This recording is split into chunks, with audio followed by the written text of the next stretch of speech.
దేవునికి స్తోత్రం. హల్లెలూయా. Hello hello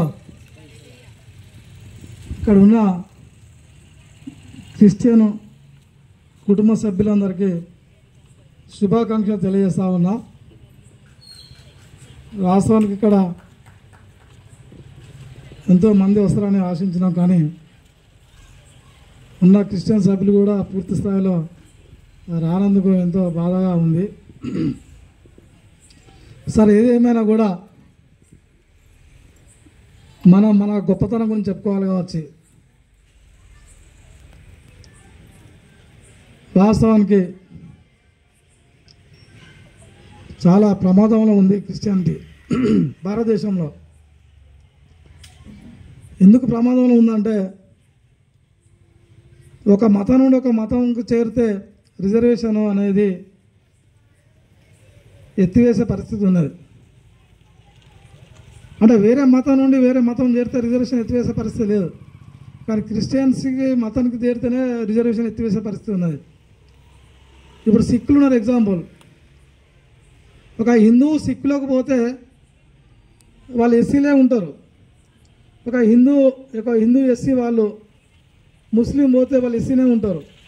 ఒక హిందూ ఎస్సీ వాళ్ళు జైన మతంలో పోతే ఎస్సీనే ఉంటారు. కానీ ఒక హిందూ ఎస్సీ వాళ్ళు క్రిస్టియానిటీ మతం పోతే వాళ్ళు ఎస్సీగా ఉండే పరిస్థితి లేదు. వాళ్ళు రద్దు చేసిన సుప్రీంకోర్టు ఇటీవల తీర్పు వచ్చింది. ఆ తీర్పును క్రిస్టియన్ సంఘాలు మొత్తం అధ్యయనం చేయలేదు, వాస్తవానికి వాళ్ళు రియలైజ్ కాలేదు. రేపు వచ్చే ప్రమాదాన్ని కూడా వాళ్ళు పసిగట్టలేకపోవడం వల్ల వాళ్ళకి వచ్చే ప్రమాదం పెద్ద ఎత్తున ఉన్నదని సందర్భాన్ని తెలియజేస్తా ఉన్నా.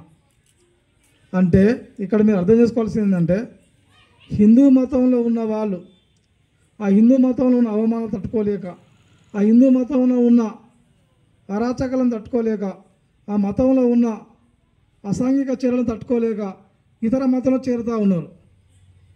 ఆ ఇతర మతం చేరుతూ ఉంటే ఈ హిందూ మతంలో ఉన్న వాళ్ళు బుద్ధిజం పోయారు, బౌద్ధ మతంలోకి. బౌద్ధ మతం పోయినా కూడా ఎస్సీ సర్టిఫికేట్స్ రద్దు కాలే వాళ్ళకు. ఈ హిందూ మతంలో ఉన్న వాళ్ళు సిక్కు మతంలో పోయారు, సిక్కు మతంలో పోయినా కూడా ఎస్సీ సర్టిఫికేట్స్ రద్దు కాలే.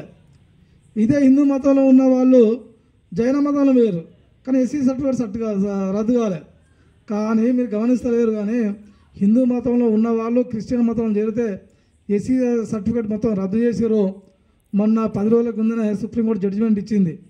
ఏమని జడ్జిమెంట్ ఇచ్చిందంటే, ఎవరైనా హిందూ మతంలో ఉన్న వాళ్ళు క్రిస్టియన్ మతంలో చేరితే ఎస్సీ సర్టిఫికేట్ రద్దు చేస్తామని జడ్జిమెంట్ ఇవ్వడం జరిగింది. అంటే ఇప్పుడు మీరు ఇక్కడ కూర్చున్నారు, మీ ఫోటో తీసుకొని పోతే మీరు ఎస్సీ సర్టిఫికేట్ క్లెయిమ్ అయ్యే పరిస్థితి లేదు, మీరంతా ఓసీలు అయ్యే పరిస్థితి ఉన్నది.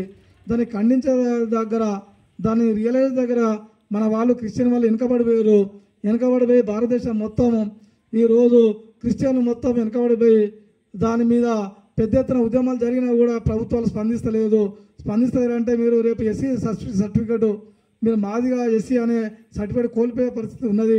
దాని ఇక్కడే కాదు, లేబర్తలే కాదు, అన్ని మండలి కావచ్చు, జిల్లా కావచ్చు, స్టేట్ కావచ్చు, దీన్ని అంతా మొత్తం రియలైజ్ అయ్యి దీన్ని పెద్ద ఎత్తున ఉద్యమం చేస్తే తప్ప, దానికి మనం చట్టం చేస్తే తప్ప న్యాయం జరిగే పరిస్థితి లేదు.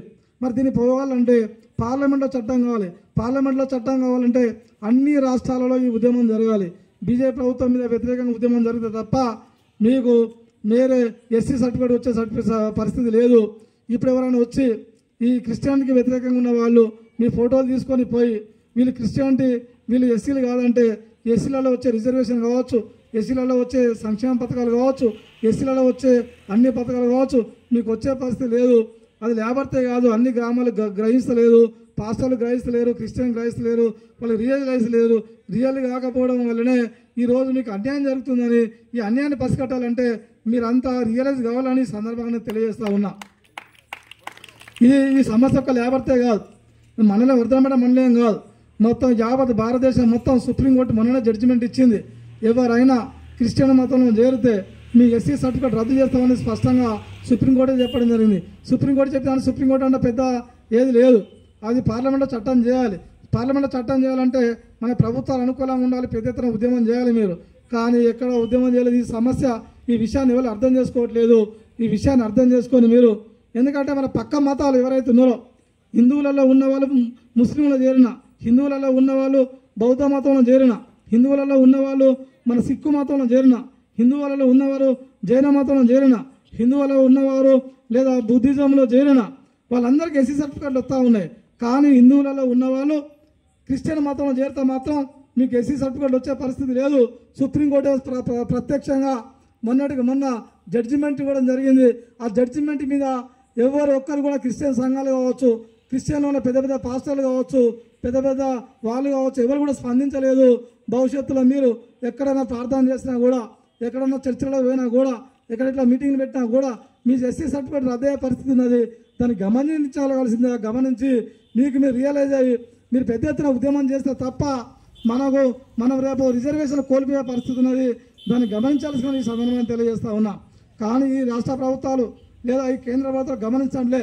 ఎందుకంటే కేంద్రంలో మొట్టమొదటి ప్రధానమంత్రి నెహ్రూ కావచ్చు, నెహ్రూ కూడా క్రిస్టియన్ పాఠశాలలో చదివిండు. నెహ్రూరే కాదు, అంతకుముందు వచ్చిన ఇందిరాగాంధీ కావచ్చు, అంతకుముందు వచ్చిన రాహుల్ గాంధీ కావచ్చు, రాజీవ్ గాంధీ కావచ్చు, ఇప్పుడు అమిత్ షా కావచ్చు, లేదా అంతకుముందు వాజ్పేయి కావచ్చు, అందరు క్రిస్టియన్ పాఠశాలను చదివిండు. ఎందుకంటే అప్పుడు ఎలిమెంటరీ స్కూల్ పేరు మీద లేదా క్రిస్టియన్ పాఠశాల స్కూల్ పేరు మీద అప్పుడున్న బ్రిటిష్ వాళ్ళు మొత్తం వచ్చి క్రిస్టియన్ పాఠశాలను ఏర్పాటు చేసి ఆ పాఠశాల వీళ్ళందరూ చదివి ఈరోజు భారతదేశంలో గొప్ప గొప్ప లీడర్లు అయ్యారు. కానీ ఏ పాఠశాల అయితే చదివిందో ఆ పాఠశాల చదివిన వాళ్ళంతా ఈ క్రిస్టియన్ మతాన్ని వ్యతిరేకిస్తూ ఉన్నారు. దీన్ని మీరు గమనించి క్రిస్టియన్లు అందరూ ఒకటి కాకుండా మాత్రం భవిష్యత్తులో మాత్రం ఈ భారతదేశంలో మైనాట్లా పడిపోయి క్రిస్టియన్ మతాన్ని లేకుండా బయటికి పారదోలే పరిస్థితి ఉన్నది. దాన్ని గమనించాల్సిన ఈ సందర్భాన్ని తెలియజేస్తూ ఉన్నా. అదే కాదు, మనం చూసుకున్న మదర్ తెరెసా ఉంది. క్రిస్టియన్ మతంలో ఉంటే మనం ఓపిక ఉంటుంది, సహనం ఉంటుంది, నిజాయితీ ఉంటుంది.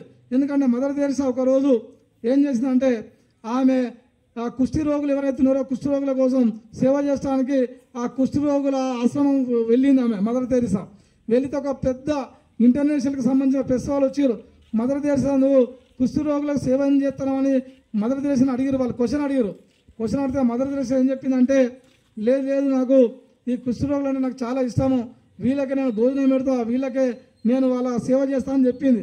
ఎందుకు నువ్వు వాళ్ళకి సేవ చేస్తా ఉన్నావు, ఎందుకు వాళ్ళ కుష్టి రోగుల వాళ్ళకు నువ్వు అన్నం పెడతా ఉన్నావు, ఎందుకు కుష్టి రోగుల వాళ్ళకు నువ్వు స్నానం చేపిస్తావని ఆ ప్రెస్ వాళ్ళు అడిగితే ఏమన్నదంటే ఆమె డైరెక్ట్ ఈ కుష్టి రోగులలోనే నాకు యేసుక్రీస్తు కనబడతా ఉన్నాడు కాబట్టి నేను కుష్టి రోగులకు నిజమైన వీళ్ళు దేవుడు మాకే కనబడతాను కాబట్టి నేను సేవ చేస్తా ఉన్నా అని చెప్పిన సందర్భం కూడా మదర్ తెరెసాలో ఉన్నది. అంటే ప్రతి క్రిస్టియన్ కూడా ఇక్కడ మనం అర్థం చేసుకోవాల్సింది ఏంటంటే ప్రతి క్రిస్టియన్ కూడా అందరికీ సేవ చేస్తేనే క్రిస్టియానిటీ.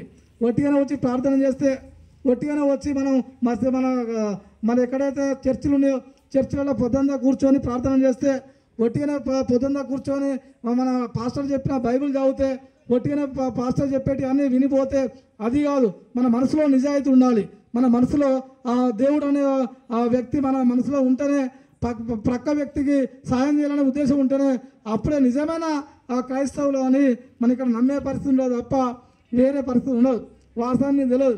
బైబిల్లో ఏముందంటే బైబిల్లో ఎవడైతే సహనంతో పనిచేస్తాడో, ఎవడైతే నిస్వార్థంగా పనిచేస్తాడో వాడే గొప్ప వ్యక్తి అవుతాడని ఉన్నది బైబిల్లో.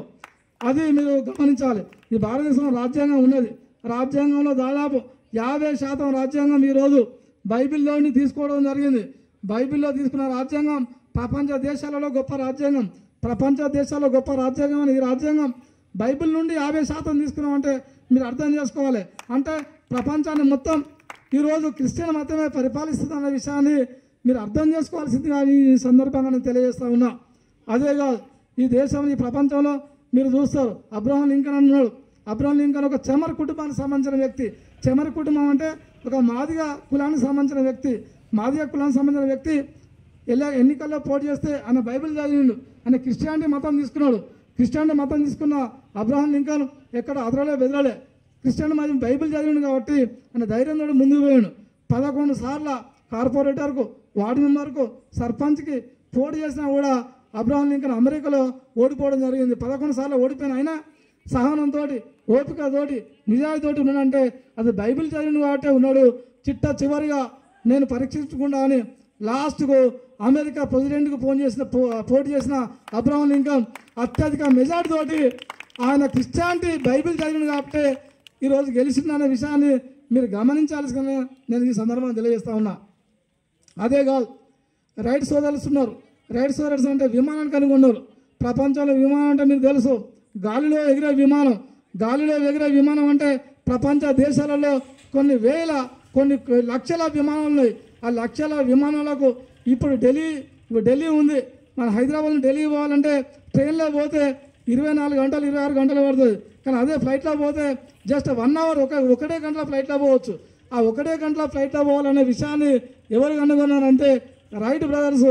ఆ రైట్ బ్రదర్స్ బైబిల్ చదివి క్రిస్టియానిటీ మతం చెందిన వాళ్ళే ఈ ప్రపంచానికి గొప్ప విమానాన్ని అందించిన విషయాన్ని కూడా మీరు అర్థం చేసుకోవాల్సిన ఈ సందర్భంగా నేను తెలియజేస్తా ఉన్నా. అదే కాదు, ప్రపంచంలో గూటెన్బర్గ్ ఉన్నాడు. ఇప్పుడు మీరు పుస్తకాలు చదువుతూ ఉంటారు. పుస్తకాలు చదువుతూ ఉంటే ఆ పుస్తకాలలో అక్షరాలు ఉంటాయి. అక్షరాలు అచ్చు యంత్రం అంటారు, దాన్ని అచ్చు యంత్రం. ఆ పుస్తకాలలో మీరు అక్షరాలు చదువుతారు. ఆ అక్షరాలు కనుక్కున్నది ఎవరు? అచ్చు యంత్రాన్ని కనుక్కున్నారు ఎవరు? ప్రపంచానికి పుస్తకాలు అందించింది ఎవరు?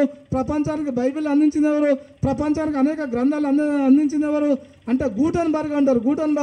గూటెన్బర్గ్ అంటే ఎవరంటే ఒక క్రిస్టియానిటీ బైబిల్ చదివి ఆయన అచ్చు యంత్రాన్ని కనుక్కున్న విషయం, ప్రపంచానికి ఒక పుస్తకాలను కనుక్కున్న విషయాన్ని మీరు అర్థం చేసుకొని క్రిస్టియానిటీ మతం ఎంత గొప్పదో ఈ సందర్భంగా నేను మీకు తెలియజేస్తా ఉన్నా.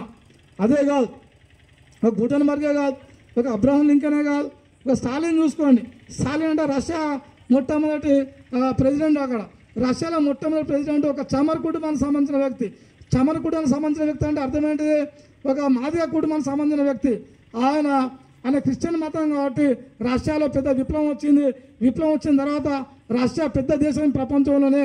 ఆ పెద్ద దేశాన్ని ఏలిన వ్యక్తి కూడా ఒక క్రిస్టియన్ మతానికి సంబంధించిన వ్యక్తి. ఆయన స్టాలిన్ అనే విషయాన్ని, ఒక క్రిస్టియన్ మతానికి సంబంధించిన విషయాన్ని మీరు సందర్భంగా అర్థం చేసుకోవాల్సిందా. అంటే క్రిస్టియన్ మతం అంటే మామూలు సాదాసీదా మతం కాదు. వేరే మతాలు చూడండి, ఒక సండే వస్తే వేరే మతాలకు సంబంధించిన వ్యక్తి బెల్ట్ షాపులో పోతారు.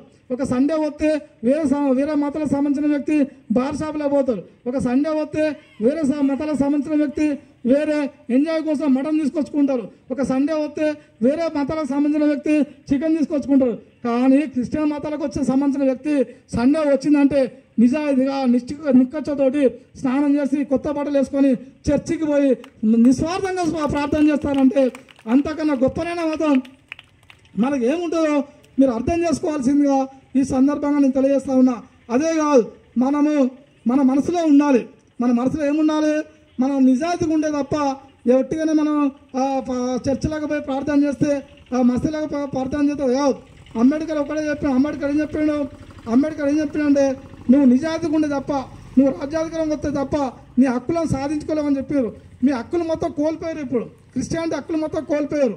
ప్రపంచంలోనే గొప్ప మతం ఏదంటే క్రిస్టియన్ మతమే. దాదాపు 151 దేశాల్లో క్రిస్టియన్ మతం ఉన్నది. ఇప్పుడు మన ముస్లిం మతం చూస్తాం. ముస్లిం మతం చూస్తే 51 దేశాల్లో ముస్లిం మతం ఉంటే క్రిస్టియానిటీ మాత్రం 151 దేశాల్లో ఉన్నది. హిందూ మతం చూస్తే 2-3 దేశాల్లో ఉన్నది. అంటే ఈ ప్రపంచాన్ని మొత్తం శాసించే మతం క్రిస్టియానిటీ మతమే. అంత గొప్పనైన మతాన్ని మనం ముందుకు తీసుకుపోవటంలో మనం విఫలమవుతా ఉన్నాం. విఫలమైన విషయాన్ని మనం దాన్ని సరిదిద్దుకొని ముందుకు పోవాల్సిందిగా ఈ సందర్భంగా నేను తెలియజేస్తా ఉన్నా. మీరు పక్క గ్రామాలు చూడండి, ఒక గ్రామం కాదు అనేక గ్రామాలు చూడండి. ఆయా గ్రామాలలో క్రిస్టియానిటీ స్వీకరించిన వ్యక్తులు, క్రిస్టియానిటీ స్వీకరించిన యూత్ కావచ్చు, వాళ్ళంతా ఈ తాగుడుకు కానీ లేదా చెడు వ్యసనం కానీ అన్నీ వదిలేసి నీతి నిజాయితీగా ఉండడం జరుగుతూ ఉన్నది. కానీ మనం అక్కడ క్రమశిక్షణలో ఫెయిల్ అవుతూ ఉన్నాం. లేబర్తి గ్రామాన్ని చూసుకుంటే ఈ లేబర్తి గ్రామంలో దాదాపు 15 కుటుంబాలు 20 కుటుంబాలు క్రిస్టియానిటీ కుటుంబాలు ఉండొచ్చు. ఆ క్రిస్టియానిటీ కుటుంబాలలో కూడా కొంత నిజాయితీ కొరబడిన విషయాన్ని మీరు గమనించాలి. మనము ఏదైనా పని చేస్తే ఆ పనిలో నిస్వార్థంగా పనిచేయాలి, లేదా సపరేట్గా ఊరుకోవాలి. కానీ చేసే పని నిస్వార్థంగా చేయకుండా మన క్రిస్టియానిటీ స్వీకరించినాం కాబట్టి ఆ క్రిస్టియానిటీకి అనుకూలంగా ఏవైతే బైబిల్ సిద్ధాంతం ఉన్నదో మీకు తెలుసో తెలియదో కానీ బైబిల్ సిద్ధాంతమే మొత్తం ప్రపంచంలో అమెరికాలో 50% బైబిల్ సిద్ధాంతం అమలు అవుతూ ఉన్నది. భారత రాజ్యాంగం కూడా బైబిల్ సిద్ధాంతమే దాదాపు 30% బైబిల్ సిద్ధాంతం తీసుకోవడం జరిగింది. అదే కాదు, ప్రపంచం మొత్తంలో బైబిల్ సిద్ధాంతమే ఒక అజమాయిషిగా వెళ్తుంది ఈరోజు.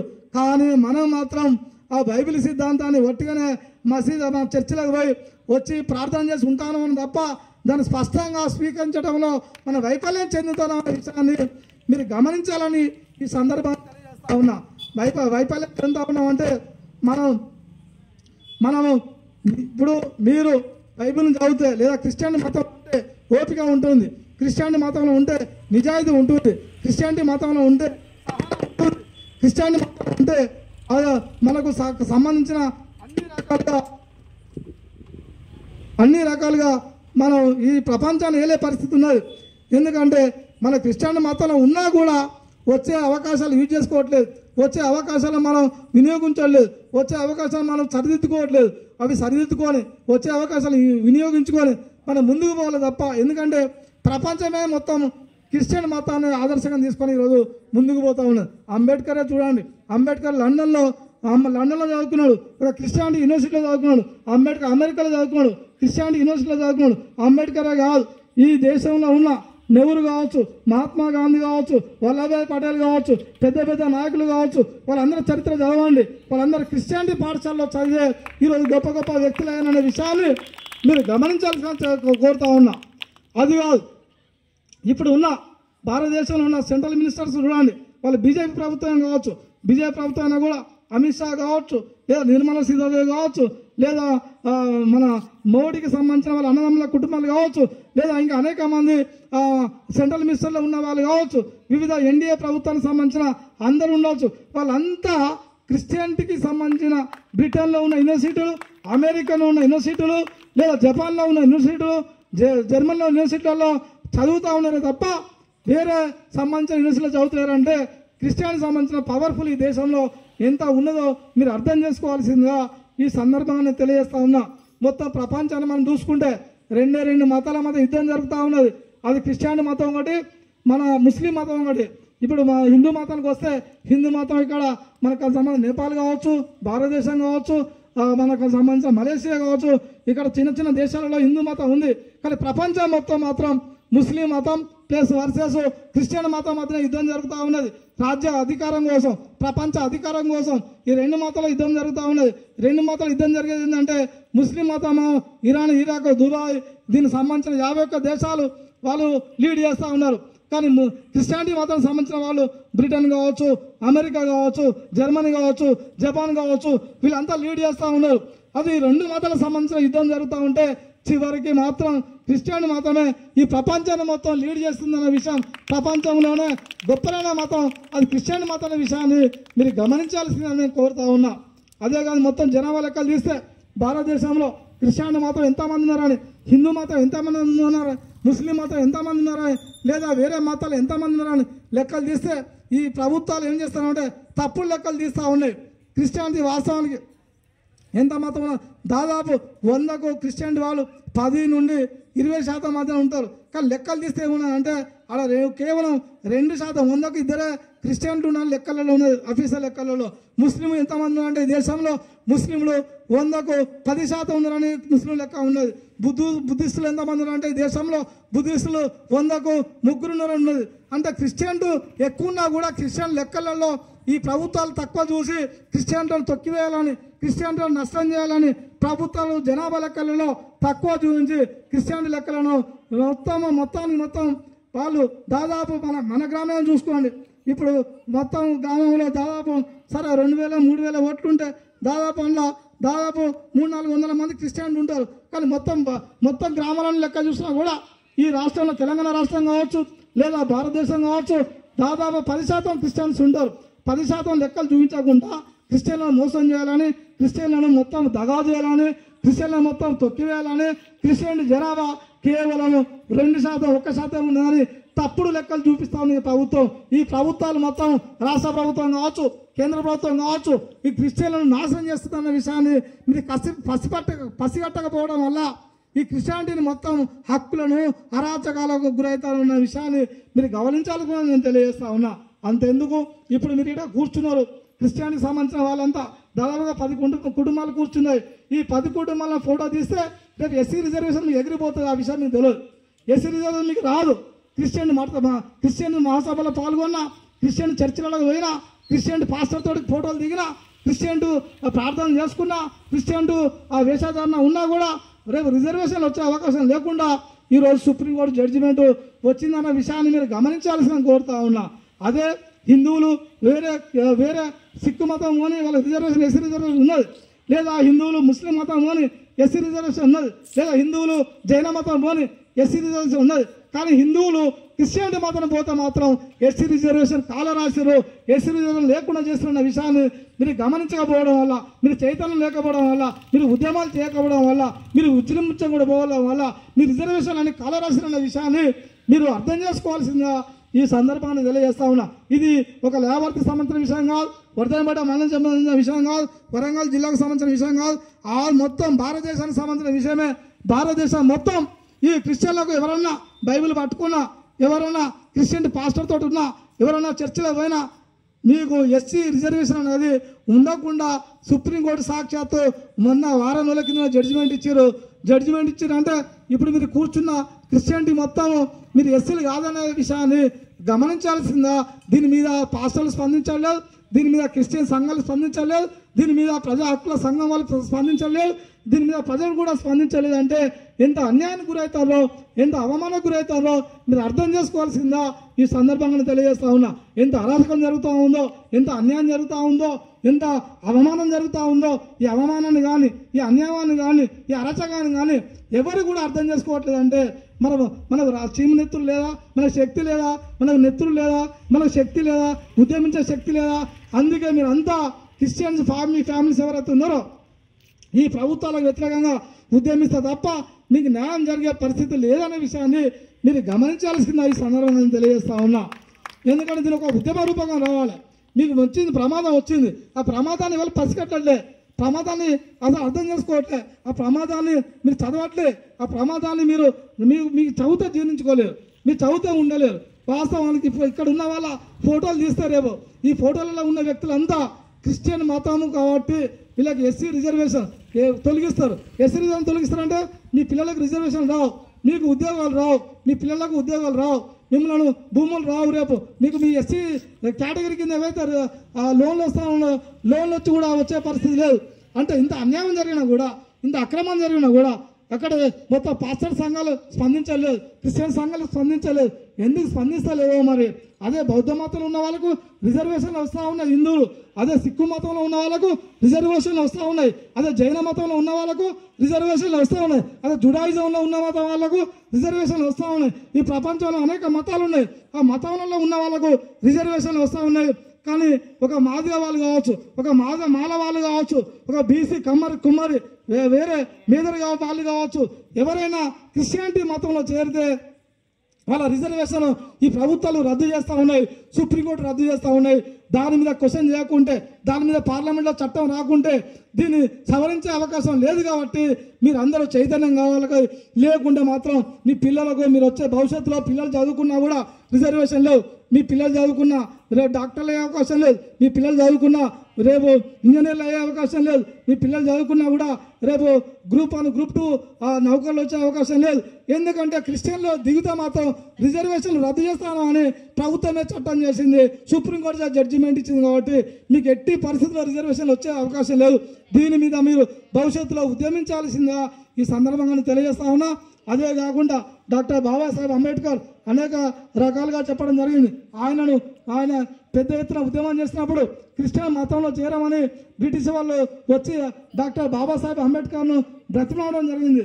కానీ అప్పుడు బాబాసాహెబ్ అంబేద్కర్ ఏమన్నానంటే, నేను క్రిస్టియన్ మతంలో చేరితే ఈ హిందూ మతానికి సంబంధించిన వాళ్ళంతా నేను క్రిస్టియన్ మతానికి బ్రిటిష్ వాళ్ళకి అమ్ముడుపోతానని ప్రచారం చేస్తారు కాబట్టి నేను క్రిస్టియన్ మతంలో చేరను అని అంబేద్కర్ చెప్పడం జరిగింది.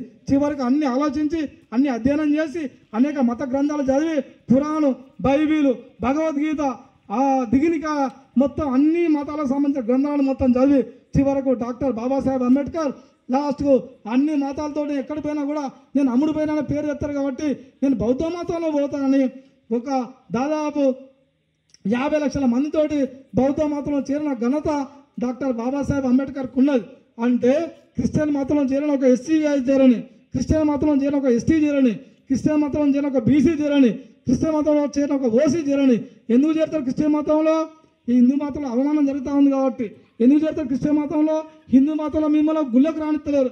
ఎగ్జాంపుల్ బతుకమ్మల పండుగ ఉన్నది, బతుకమ్మల పండుగ పోతే మీరు లాస్ట్కి ఎప్పుడు పోతారు? మీరు లాస్ట్కి పోతారంటే మానసికంగా మీరు మనోవేదన గురై ముందు పోలేము కాబట్టి, ముందు పోతే మమ్మల్ని అవమానపడతారని బతుకమ్మలు పట్టుకొని పోతే లాస్ట్కి పోతారు. లాస్ట్కి పోతారని అర్థమైంది, మీరు హిందూ మతంలో అవమానానికి గురవుతారని అర్థం చేసుకోవాల్సిందిగా ఈ సందర్భంగా తెలియజేస్తా ఉన్నా. ఒక బతుకమ్మలు కాదు, మీరు బోనాల పండుగ చేయండి. బోనాల పండుగ చేస్తే మీరు ఎప్పుడు పోతారు? లాస్ట్కి 8 గంటలకు 9 గంటలకు బోనాలు పట్టుకొని పోతారు. అంటే అర్థం ఏంటిది? ముందు పోతే మిమ్మల్ని బోనాలు ఆడ పెట్టనియరు, ముందు పోతే బోనాలు పట్టుకోకపోతే మీరు కొబ్బరికాయ కొట్టనియరు, ముందు పోతే మిమ్మల్ని పూజలు చేయనియరు. అందుకోసం ముందు పోతే పూజలు చేయనియరు కాబట్టి, ముందు పోతే మీరు కొబ్బరికాయలు కొట్టనియరు కాబట్టి మీకు మీరే ఆత్మ పరిశీలన చేసుకొని లాస్ట్కి మేము ముందుకు పోవద్దని లాస్ట్ చివరిగా 8 గంటలకో 9 గంటలకో మనం మన ఆత్మగౌరవం చంపుకొని మన మొత్తం లోపల ఉన్న మొత్తం మన భక్తిని మొత్తం చంపుకొని లాస్ట్కు 8-9 గంటలకు మనం టెంపుల్కి పోతా ఉన్నాం. అంటే అర్థం ఏంటిది? అవమానాలు తట్టుకోలేక, అహంకారాన్ని తట్టుకోలేక, అవహేళనను తట్టుకోలేక చివరికి ఏం చేస్తా ఉన్నారు? మీరు ఈ మతంలో ఉన్నానని అంబేద్కర్ లాగా, ఈ మతంలో ఉన్నానని జ్యోతిరావు పూలే లాగా, ఈ మతంలో ఉన్నానని సావిత్రిబాయి పూలే లాగా ఈ మతాన్ని వదిలేసి మీరు హిందూ మతంలో ఉంటే మాకు అవమానాలు తట్టుకుంటలేం, హిందూ మతంలో ఉంటే మాకు సమానత్వం లేదు, హిందూ మతంలో ఉంటే మాకు అందరితోటి ఒక గౌరవం లేదని వేరే క్రిస్టియన్ మతంలో గౌరవం అని పోతానంటే, క్రిస్టియన్ మతంలో రెడ్డి ఉండడు, క్రిస్టియన్ మతంలో రావు ఉండడు, క్రిస్టియన్ మతంలో బీసీ ఉండడు. క్రిస్టియన్ మతంలో వచ్చినంటే అందరూ సమానమైన విషయాన్ని గమనించే మీరు అందరూ అక్కడ అవమానం తట్టుకోలేకపోతారన్న విషయాన్ని మీరు గమనించాల్సిన ఈ సందర్భాన్ని తెలియజేస్తా ఉన్నా. అంతెందుకు ఇంకా చెప్పాలంటే అంతెందుకు మీ ఇళ్ళల్లో ఒక ఫంక్షన్ జరుగుతుంది, మీ ఇళ్ళల్లో ఒక చదువుకున్న వ్యక్తి పెళ్లి జరిగితే ఓసీ వాళ్ళు బీసీ వాళ్ళు మీ ఇంటికి వచ్చి భోజనం చేస్తారా? చెప్పండి, చేయరు. లేదు, ఓసీ వాళ్ళ ఇళ్ళల్లో పెళ్లి జరిగితే మిమ్మల్ని సమానంగా తీసుకుపోయి వాళ్ళ పక్క కూర్చొని పెట్టుకొని భోజనం చేపిస్తారా? చేయరు. లేదా మీ ఇళ్ళల్లో సమానంగా ఏదో చిన్న ఫంక్షన్లో ఎంగేజ్మెంటో ఇంకేదో జరిగితే వాళ్ళు వచ్చి మీ సమానంగా మీ ఇళ్ళల్లో కూర్చొని మంచినీళ్ళని తాగుతారా? మంచిని తాగే పరిస్థితి లేదు, భోజనం చేసే పరిస్థితి లేదు. ఈ మన ధర్మశాస్త్రంలో ఎంత దుర్మార్గమైన పరిస్థితుల్లో మీకు తెలుసా? నేను ఇక్కడ ఎవరు లేరు కాబట్టి ఇక ఎక్కువ సమయం తీసుకుంటారు ప్రయత్నం చేస్తూ ఉన్నా, ఎవరు లేరు కాబట్టి ఒక్కనే మాట్లాడుతూ ఉన్నా కాబట్టి. ఇంకా మీరు చూడండి అనేక ఎంత దుర్మార్గాలు జరుగుతాయో మీకు తెలుసో తెలియదో. ఇక్కడ ఈ మతం వైదిక మతం అంటారు, దీన్ని వైదిక మతం హిందూ మతం అంటారు. ఈ హిందూ మతం ఎంత దుర్మార్గాలు జరుగుతాయో మీకు చెప్తానని ప్రయత్నం చేస్తూ ఉన్నా. ఎందుకంటే మీరు చూడండి వ్యవస్థ ఎంత దుర్మార్గం ఉన్నదో, ఎంత అరాచకం ఉన్నదో, ఎంత అసాంఘిక కార్యక్రమాలు చూడండి. ఒక మహిళ ఉన్నది, ఎగ్జాంపుల్, ఒక మహిళ క్రిస్టియన్ మతంలో భర్త చనిపోతే అవమానాలు ఉన్నాయి, బౌద్ధ మతంలో భర్త చనిపోతే అవమానాలు ఉన్నాయి, లేదా సిక్కు మతంలో భర్త చనిపోతే అవమానాలు ఉన్నాయి. కానీ అదే హిందూ మతానికి వచ్చేసి చూడండి, అదే హిందూ మతానికి వచ్చి చూడండి. హిందూ మతంలో ఒక మహిళ భర్త చనిపోతే ఒక శుభకార్యాన్ని తీసుకుపోతారా? ఒక మహిళ భర్త చనిపోతే ఒక పువ్వులు పెట్టే పరిస్థితి ఉంటుందా? ఒక మహిళ భర్త చనిపోతే ఒక బొట్టు పెట్టుకునే పరిస్థితి ఉంటుందా? ఒక మహిళ భర్త చనిపోతే ఒక గాజులు పెట్టుకునే పరిస్థితి ఉంటుందా? ఒక మహిళ భర్త చనిపోతే కాళ్ళకు ఏమైనా పట్టీలు పెట్టే పరిస్థితి ఉంటుందా? ఎంత దుర్మార్గం, ఎంత అరాచకం, ఎంత అసాంఘిక చర్య ఇది, ఎంత మూఢనమ్మకాలు ఇది. ఇంత దుర్మార్గమైన మూఢనమ్మకాలలో, ఇంత అరాచకమైన మూఢనమ్మకాలలో మనం ఉండడం అవసరమా? ఎంత దుర్మార్గం చూడండి మీరు.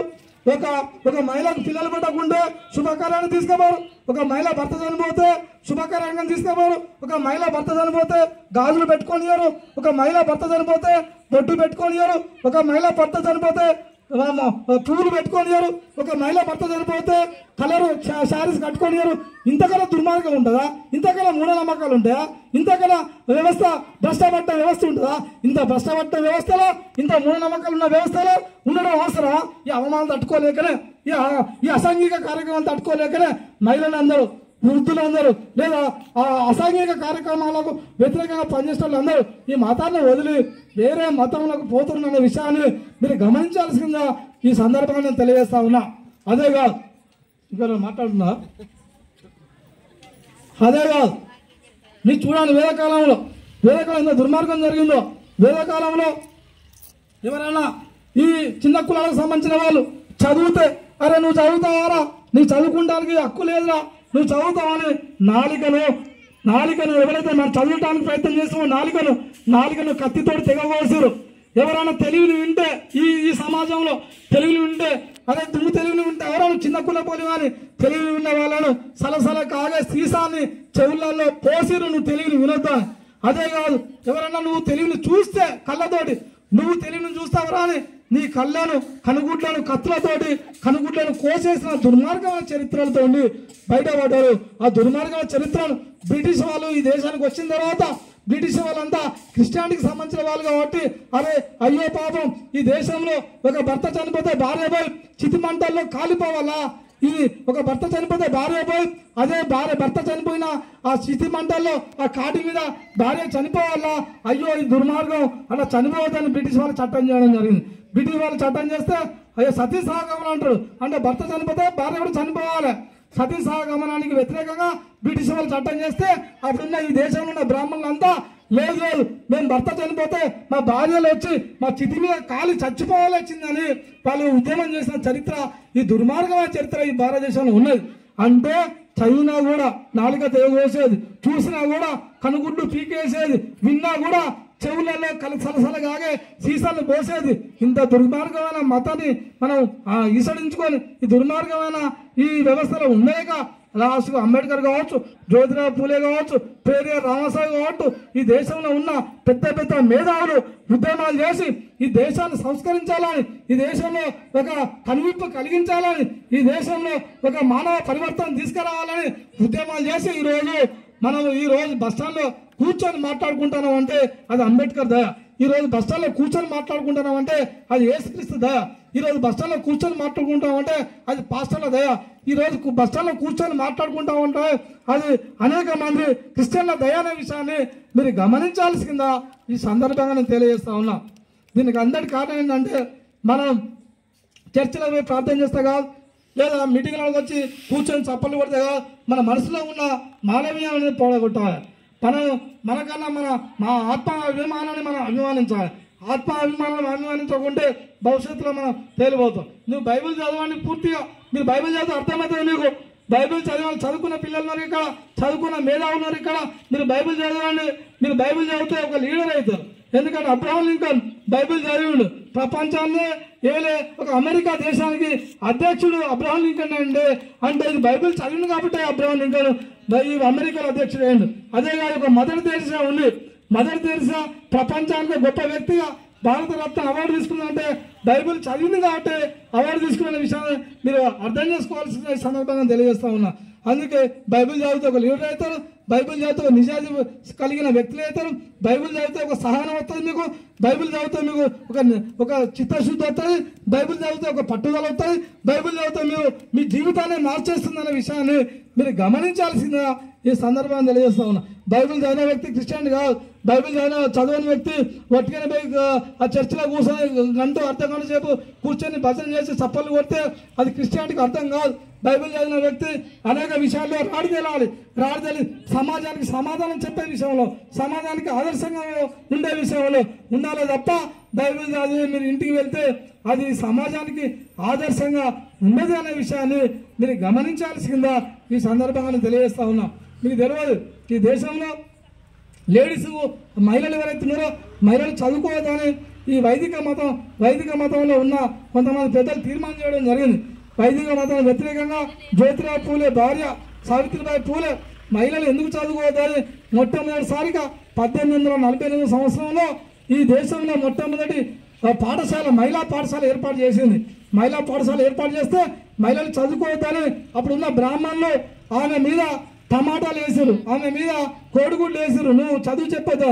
అయినా కూడా ఆమె బెదరకుండా వాళ్ళు టమాటాలు వేసిన ఆమె చీర మీద వాళ్ళ బట్టల మీద కోడిగుడ్లు వేసిన ఆమె లోపలి డ్రెస్ మార్చుకొని అక్కడ ఉన్న మహిళలకు చదువు చెప్పి మళ్ళీ రిటర్న్ వచ్చింది. అంటే ఈ దేశంలో ఉత్తమ ఉపాధ్యాయురాలుగా లేదా ఉత్తమ మహిళగా అవార్డు ఇవ్వాలంటే జ్యోతిరావు పూలే భార్య సావిత్రిబాయి పూలేకి ఇవ్వాలి తప్ప వేరే వాళ్ళకి కాదనే విషయాన్ని మీరు అర్థం చేసుకోవాల్సిందా ఈ సమాజాన్ని పూర్తి స్థాయిలో అధ్యయనం చేయాల్సిందిగా నేను కోరుతా ఉన్నా. అదే కాదు జ్యోతిరావు పూలే జీవితం చూసుకోండి. జ్యోతిరావు పూలే ఒక బ్రాహ్మణుని పెళ్లికి ఊరేగింపు కోసం పోతే ఒక అస్పృశ్యత వర్గానికి సంబంధించిన వ్యక్తి, శూద్ర వర్గానికి సంబంధించిన వ్యక్తి, ఒక అగ్రకులానికి సంబంధించిన పెళ్లి ఊరేగింపుకి వస్తాడా అని నువ్వెవనిరా మా పెళ్లి ఊరేగింపుకి వచ్చడానికి అని ఆ జ్యోతిరావు పూలే మీద టమాటాలు విసిరిరు, కోడిగుళ్ళు విసిరిరు, ఉమ్మేసారు.